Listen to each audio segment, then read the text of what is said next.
Hola, ¿qué tal? Buenas noches, hermanos. Nos encontramos aquí en el invitado especial con el pastor Luis Enrique. Vamos a hablar sobre el tema de depresión que hemos estado desarrollando esta noche. Muy bien, agradecemos a Dios que nos permite estar con ustedes una vez más en este programa de Sin Levadura, que es un programa para jóvenes y que trae, por supuesto, muchas enseñanzas para todos nosotros, ¿verdad? Y el tema de hoy es un tema muy interesante, y un tema que quizá se habla poco a veces en la iglesia, ¿no? Sí, claro que sí. Es un poco, a veces no se platica entre hermanos, sino es como que no pasara, ¿no?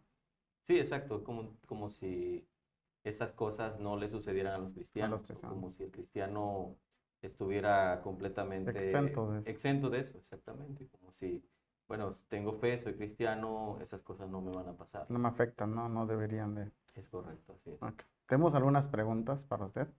Eh, bueno, vamos a comenzar con una pregunta que dice, ¿puede un cristiano deprimirse? Claro, veníamos prácticamente hablando de este, de este tema, ¿no? Ahorita prácticamente cuando pensamos que a un cristiano no le van a pasar ese tipo de cosas.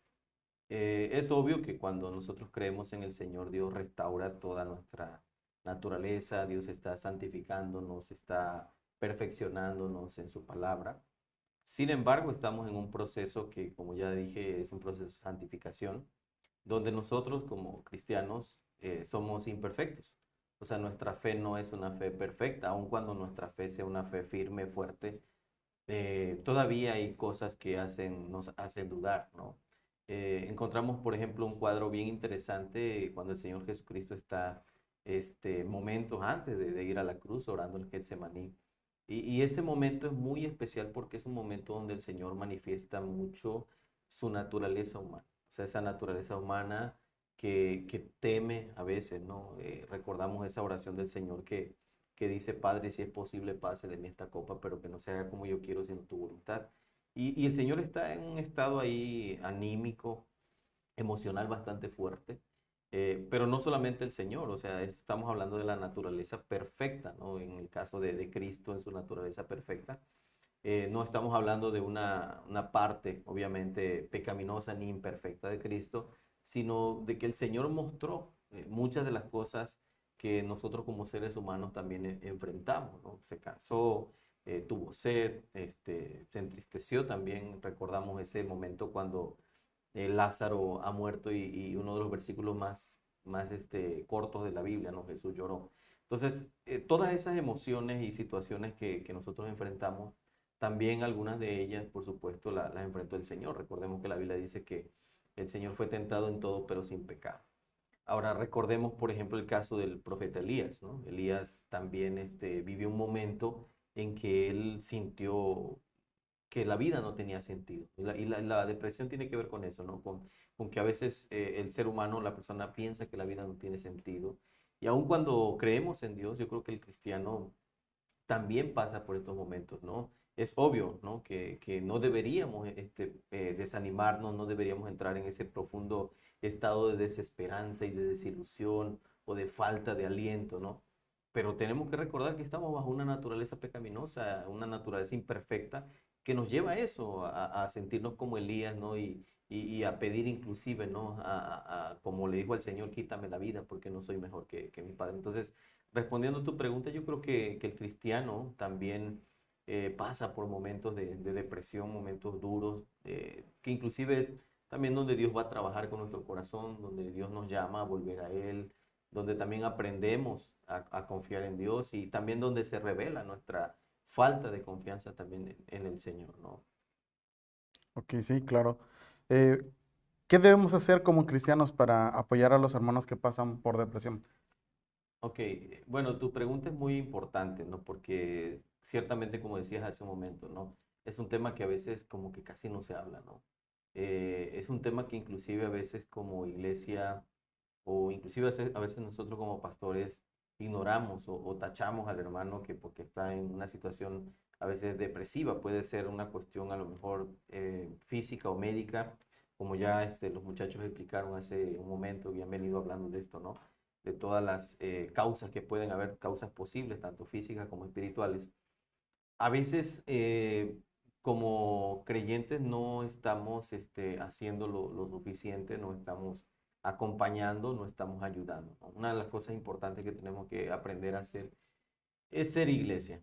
Ser iglesia, pero no solamente ser iglesia, sino ser familia, Ser ¿no? familia, claro. Saber que muchos hermanos en situaciones difíciles pasan por estos momentos. Y creo que una de las cosas a veces que hemos olvidado es esa parte también del acompañamiento, de la consejería, de la oración, orar con nuestros hermanos, alentarnos, ¿no? O sea, cuando, volviendo al ejemplo de Elías, ¿no? Cuando él expresa esto, el Señor le expresa que él ha reservado 7,000 varones que no doblaron sus rodillas delante de Baal. O sea, el Señor prácticamente le está diciendo, no eres el único. O sea, hay otros que también, como tú, están enfrentando una situación dolorosa, están pasando momentos muy, muy difíciles, ¿no? El Salmo 42 es un salmo que a mí me llama mucho la atención porque el salmista dice, como el ciervo brama por las corrientes de las aguas, así clama por ti, oh Dios, el alma mía. Mi alma tiene sed de Dios, del Dios vivo. ¿Cuándo me presentaré delante de Él, delante de Dios? Mis lágrimas han sido mi alimento de día y noche, mientras me dicen todos los días, ¿dónde está tu Dios? Esta parte que el salmista expresa aquí es a veces desafortunadamente la manera en cómo los cristianos abordamos o tratamos a un hermano que está pasando por un momento anímico o por un problema de depresión, ¿no? Le preguntamos, bueno, ¿no tienes fe? En lugar de animarle, de exhortarle en el amor del Señor, terminamos cuestionando a veces su fe, ¿no? A veces actuamos como los amigos de Job, ¿no? A veces somos duros, a veces los tachamos de personas inclusive hasta incrédulos o débiles, cuando realmente todos, como ya dijimos hace un momento, estamos expuestos a enfrentar una situación anímica pues difícil, triste, ¿no? Ahora, ¿qué debemos hacer como iglesia? Bueno, lo primero que tenemos que hacer es utilizar la palabra. La palabra de Dios es la regla de fe y práctica para todo creyente, es la fuente de toda fortaleza, de todo aliento. La palabra de Dios es para nosotros ese alimento espiritual. Y cuando alguien está pasando por momentos así, a veces cuando pasamos por momentos así es porque hemos olvidado las promesas de Dios. A veces nuestro corazón no se ha enfocado en el Señor, está mal enfocado. Y eso nos puede llevar a deprimirnos, ¿no? Inclusive la idolatría del corazón, cuando nosotros amamos cosas de manera desmedida, esto puede llevarnos a una situación de depresión, ¿no? De amargura inclusive, ¿no? Entonces, tenemos que utilizar la palabra de Dios para ayudar a otros hermanos que están pasando por esto, acompañarles, porque no es fácil cuando una persona está pasando por esto, hacerle ver que como iglesia estamos ahí, como pueblo de Dios, caminamos con ellos, que entendemos su sufrimiento, escucharles, porque a veces nos cuesta mucho trabajo escuchar, somos muy cerrados, ¿no? Para atender esto. Orar, obviamente, por ellos, ¿verdad? Animarles en el amor del Señor y hablarles de la esperanza que verdaderamente tenemos en Cristo y del carácter de Dios, de ese Dios realmente que tiene el control de todas las cosas y que nos hace a nosotros sentirnos seguros, ¿no? Sí, claro. Porque la depresión lleva en sí Inseguridad. inseguridad, momentos de ansiedad también, donde sentimos que nos vamos a morir o que la vida se está terminando y saber que pues Dios tiene el control y que no va a pasar nada que el Señor no Sí, quiera, ¿no? entra un poco de desesperación, ¿no? Exacto, ¿no? Nos desesperamos y olvidamos que Dios es soberano y que tiene el control de todas las Sí, cosas, ¿no? claro. Así es. Eh, ¿Está la iglesia preparada para entender este tipo de situaciones? Bueno, yo creo que en parte, pero creo que sí es un vacío, ¿no? Como te decía hace un momento, a veces olvidamos de estos temas, ¿no? Hay tantos temas que como iglesia hemos olvidado, o sea, hemos dejado de tratar, nos hemos distraído a veces en ciertas áreas, a veces la iglesia está muy distraída en qué van a construir, qué van a celebrar, o sea, muchas de esas cosas desafortunadamente nos desenfocan.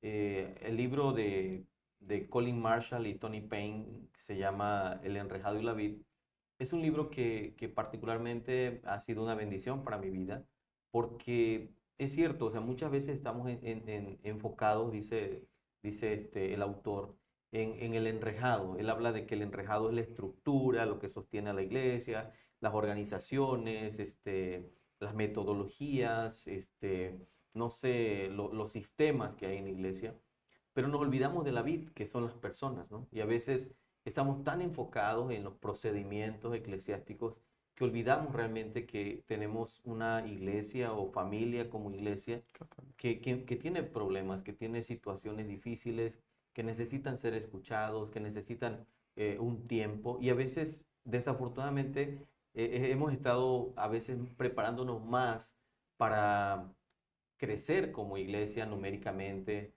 A veces estamos enfocados más en recaudar recursos económicos para construir o para celebrar algo y hemos olvidado capacitarnos. Hay muy poca capacitación a veces en las iglesias sobre el tema de la consejería bíblica, ¿no? Lo más fácil a veces para el pastor o para los líderes es mandar al hermano con un psicólogo, ¿no?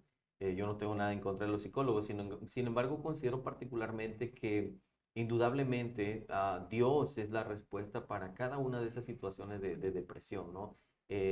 Sin lugar a dudas creo que Dios es el creador de todas las cosas, Él diseñó todo lo que existe, Él conoce el alma, Él conoce el pensamiento, la mente, porque esta es una cuestión principalmente que va a suceder en nuestro corazón y Dios conoce el corazón, sabe las intenciones, sabe lo que tememos. Entonces la respuesta está en eso, pero desafortunadamente, aun cuando conocemos la Biblia, no sabemos cómo abordar estos temas.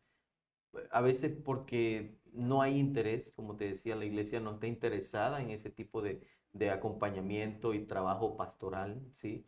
O a veces porque se cree que el único que debe hacerlo Es o el puede ser pastor. es el pastor, exactamente. Entonces los demás hermanos a veces se desentienden de eso, ¿no? No se capacitan. Exacto. Y cuando un hermano viene con un problema de esto, lo primero que hacen es, bueno, ahí, échaselo al pastor, ¿no? Y Sí, si el pastor dice, bueno, yo no sé qué hacer con esto, échaselo al psicólogo, ¿no? O al terapeuta, o hasta al psiquiatra, ¿no?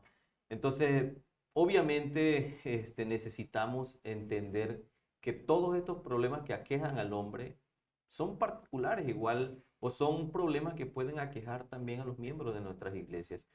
Porque si bien es cierto, somos cristianos, volvemos al tema, ¿no? O sea, somos cristianos en un proceso de santificación donde no somos perfectos y tendemos a dudar a veces de la palabra de Dios. O sea, Pedro caminando con el Señor, oyendo con el Señor, andando con el Maestro, ve que el Señor viene caminando sobre el agua. Él quiere hacer lo mismo y de repente ve el viento, las olas que se agolpan y empieza a hundirse. Entonces, te das cuenta que en definitiva, eh, aun cuando él caminaba con el maestro, dudó. Entonces, nosotros también somos propensos a dudar y somos propensos a veces a caer en este estado depresivo, ¿no? De una situación de falta de aliento, o falta de deseo por la vida, o falta de encontrarle sentido a la vida. Entonces, principalmente nosotros como iglesia debemos capacitarnos, capacitar a nuestros jóvenes, porque también en las escuelas se van a encontrar muchos de estos problemas, jóvenes que vienen de matrimonios disfuncionales, jóvenes que son abusados, que son o que tienen problemas económicos en casa, muchas situaciones que los llevan a veces a la depresión, ¿no? Entonces, tenemos un alto índice de suicidio, no solamente en el estado, sino en todo el país, a personas que en definitiva consideran que el suicidio es ah, la respuesta a sus el problemas, escape, el ¿no? escape o el terminar con sus problemas. Entonces, en definitiva, como iglesia tenemos una tarea muy grande, capacitarnos en la tarea de hacer, de aprender a escuchar. Hay un libro que yo quisiera sugerirles, ¿verdad?, a los hermanos que nos escuchan, ese libro del doctor Paul Tripp. El libro se llama Instrumentos en manos del Redentor. Es un libro fantástico. Y otro libro que particularmente a mí me gustó mucho fue precisamente el libro de Dinámica del Cambio Bíblico de David Paulison, y que son materiales que nos pueden ayudar mucho en la consejería. De ahí se pueden derivar muchos más, ¿no? O sea, casi toda la serie de Paul Tripp está enfocada a la consejería. Es un autor que particularmente en el caso de la consejería es muy, muy bueno. Entonces, ese material de instrumentos en manos del Redentor es un material que puede ayudarnos mucho a aprender a cómo escuchar a la gente, cómo detectar cuando hay un problema de una cosmovisión, como la palabra dominguera que los chicos venían diciendo, de cosmovisión equivocada de Dios, ¿no? Entonces, creo que debemos prepararnos, creo que nos falta mucho para ayudar a los hermanos y a las personas que padecen o que enfrentan depresión a llevarlas a los pies de Cristo, porque ese es el Esa es la objetivo respuesta. principal. Bueno, El objetivo principal no es que la gente se sienta bien.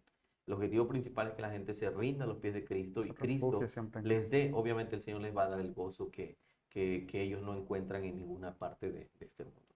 Así es. Ok. Pues gracias, pastor. Gracias por decirnos, apoyarnos con estas preguntas el día de hoy. Gracias a ustedes, esperamos participar en otras ocasiones, ¿verdad? Y no olviden suscribirse al canal de Sin Sin Levadura y levadura. seguir nuestra página también en la iglesia Monte de los Olivos. Que el Señor les bendiga a todos.